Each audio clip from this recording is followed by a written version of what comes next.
during the night, he'd toss and he'd turn and he'd turn and he'd toss and he'd toss and he'd turn, and those blankets would go whoosh off the bed.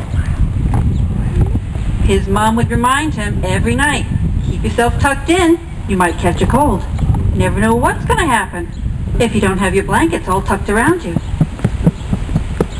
Well, Jimmy would go to bed and he'd tuck himself in and he'd tuck in his feet, and you know what would happen. He'd fall asleep and he'd toss and he'd turn and he'd turn and he'd toss and he'd toss and he'd turn, and whoosh, off would go the blankets.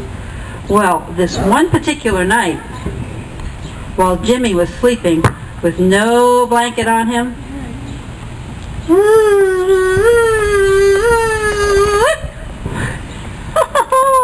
oh, the belly button monster likes to see.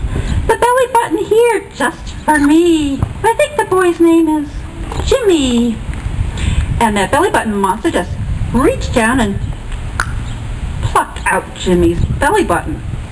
And he put it in his belly button bag, and he said, oh, that's the nicest one I have had in a long time. And he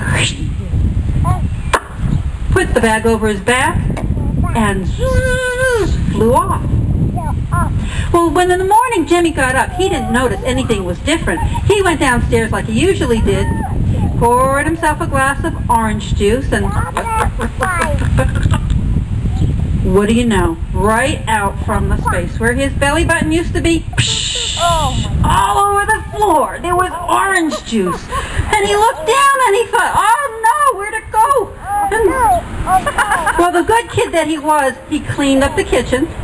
And then he went into the bathroom and cleaned himself up. He put the plug in the bathtub and he started the water, and he sat down with his rubber duck in his fluff ball with Spider-Man soap on it, and he sat in the tub waiting for the water, and he's looking and thinking, where'd all the water go? It's plugged up, and he looks at his belly and it's out to here.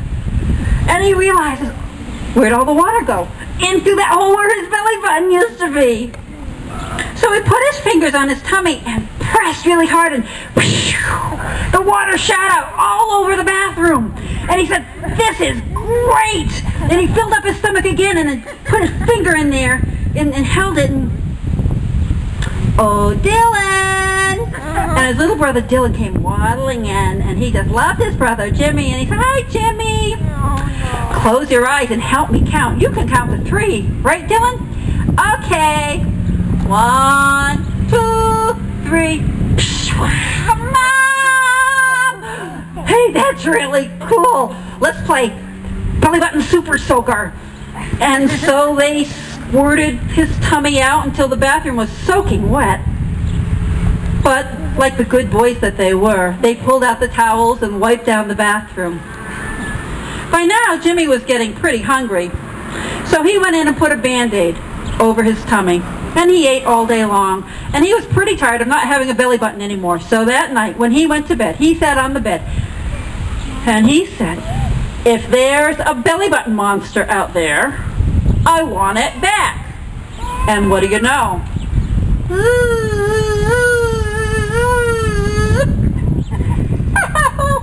Oh, hi.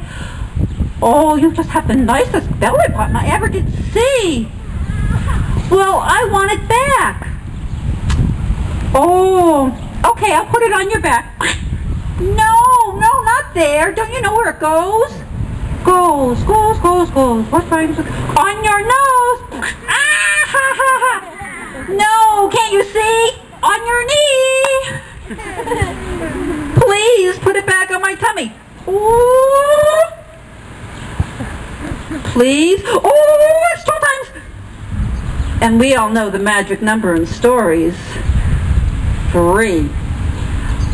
Please put my belly button back where it belongs. Ooh, back.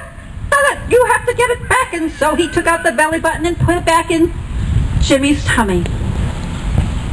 And please, please, please don't ever come back to my house again. And with that, the belly button monster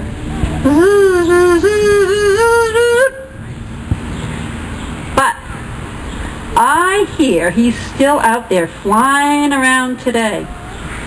So if you wake up tomorrow morning and you've got orange juice pouring out of your tummy, well, you know who you had a visit from. And if you had a visit from the belly button monster, well, you just remember to say, what, 3 times? Please, please, please. And that's the story of the belly button monster. I hope you liked it.